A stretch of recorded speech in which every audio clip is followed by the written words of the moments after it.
Alô você, estamos de volta. Nós estamos falando sobre crimes contra a honra e nesse momento nós estamos falando do conceito de calúnia. Lembrando que nesse canal você pode encontrar todo o curso de Direito Penal 1, 2, 3, 4 e 5. 5, o que é, professor? 5 são crimes na legislação especial. Então nós temos aí abuso de autoridade, lavagem de dinheiro, contravenções penais e também a parte de processo penal 1, 2, 3 e 4, que tem aí os recursos do processo penal, tem a parte introdutória, os princípios do processo penal, tem inquérito policial, tem inquérito civil, tem mandado de segurança, tem habeas corpus, enfim, tudo para você curtir aqui gratuitamente. Isso é o mais importante, gratuitamente, o nosso canal aqui, Professor Franklin Lobato. Você coloca lá Franklin Lobato, Franklin Prado e já sai assistindo, faça a sua inscrição e divulgue para os seus amigos que estão fazendo concurso público ou prova da OAB. Vamos então para o conceito. Como eu dizia, a calúnia é a ofensa à honra objetiva através de falsa imputação a alguém do fato tipificado como crime. Então nós vimos que na aula passada a pessoa que ofende a honra objetiva, ou seja, aquela em que o cidadão goza de prestígio na sociedade e na hora em que ele é ofendido na sua honra objetiva, aquele prestígio da sociedade decai. Existem muitas pessoas que ficam traumatizadas com problemas psicológicos porque sofrem ofensa à sua honra objetiva.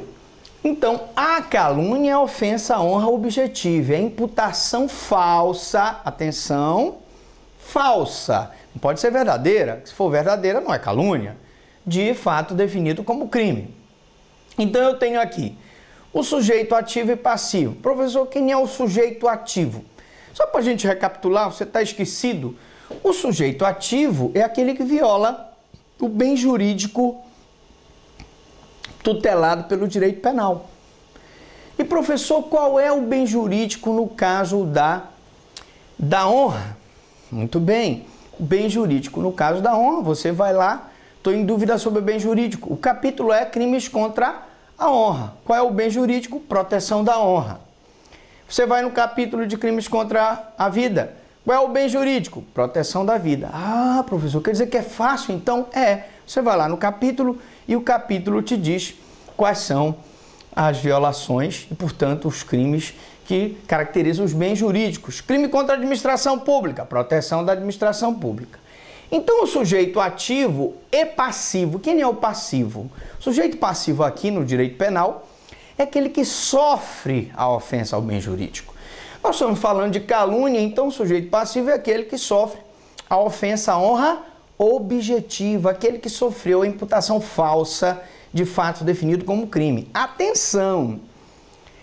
Fato definido como crime. E se o fato for definido como contravenção? Aguente aí. Vamos já responder essa sua indagação. Se o fato for definido como contravenção, não é definido como crime, é contravenção.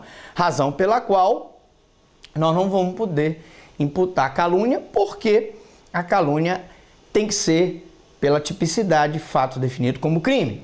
Bom, então, gente, sujeito ativo e sujeito passivo é qualquer pessoa, porque a lei não exige nenhuma qualificação especial, não se exige que seja o superior hierárquico, não se exige que seja o parente, portanto, como não exige uma qualificação especial, eu tenho sujeito passivo simples.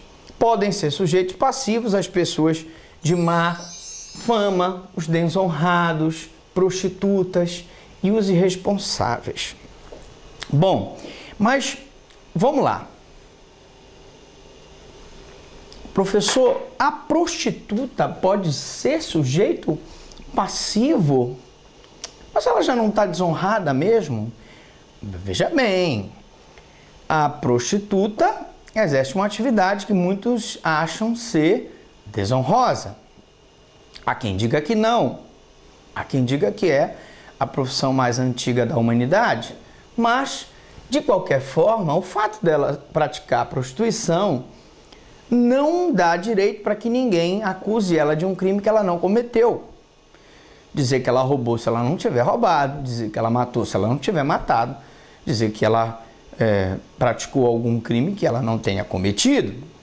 Mesmo raciocínio eu tenho para os desonrados, os irresponsáveis juridicamente. Por exemplo, você acusa um louco de ter praticado um crime.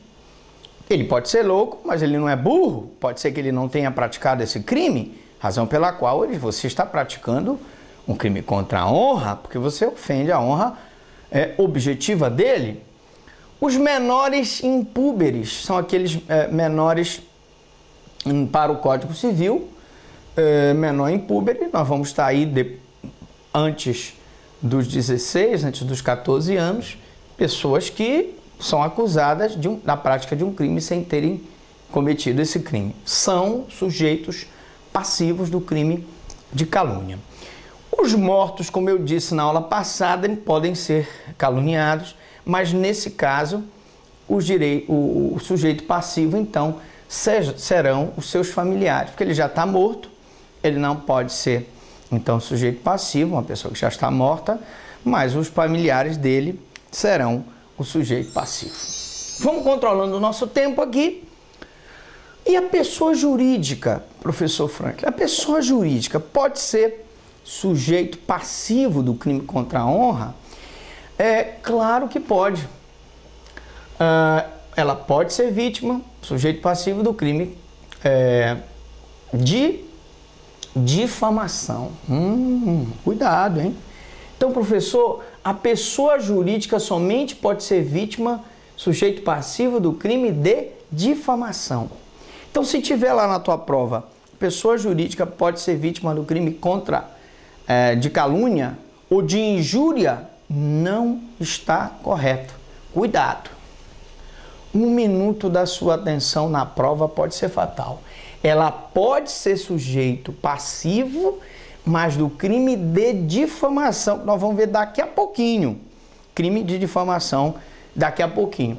E por que ela não pode ser sujeito passivo do crime de calúnia ou de injúria? Bom, injúria, muito simples. Como é uma honra subjetiva e a pessoa jurídica é uma empresa e é uma abstração física, uma abstração legal, não existe ela a não ser no campo do direito, porque ela é formada por pessoas, eu posso dizer que ela não tem honra subjetiva. Então descarta a injúria. E a calúnia? A pessoa jurídica não comete crime, salvo nas exceções legais, e sim seus responsáveis, diretores e sócios proprietários. Então, existe a tese da responsabilidade da pessoa jurídica. Na nossa Constituição, nós temos casos em que a pessoa jurídica é responsabilizada por crime contra o meio ambiente e as sanções são a cassação da atividade, cassação da licença, proibição de contratação com o poder público, etc. Ela é punida penalmente pelo crime contra o meio ambiente. E aí, exemplo do caso que aconteceu com a Samarco, lá no maior desastre ambiental que nós já tivemos no Brasil, Mariana. Logo, eu posso dizer aqui que como ela não comete crime, salvo os seus responsáveis, que são os diretores sócios proprietários, são esses que vão responder pela calúnia. Então eu posso imputar, veja bem, falsamente um crime aos diretores e aos sócios dessa empresa e não a pessoa jurídica, que por essa razão não responde por calúnia, ela só vai responder por difamação. Então ela não responde por calúnia e injúria, só responde por difamação. Você gostou? Curta aí. Você quer ter acesso às mais de 1001 aulas? Você vai passar 1001 noites com o professor Franklin estudando penal, processo penal e outras disciplinas, constitucional, criminologia, crimes contra o Estatuto do Idoso, processo civil, direito de a parte de posse e propriedade. Você quer? Se inscreva, é fácil, é gratuito. e compartilhe com seus amigos. Eu volto daqui a pouco, tomo um café, você também. A gente volta daqui a pouco, depois dos comerciais.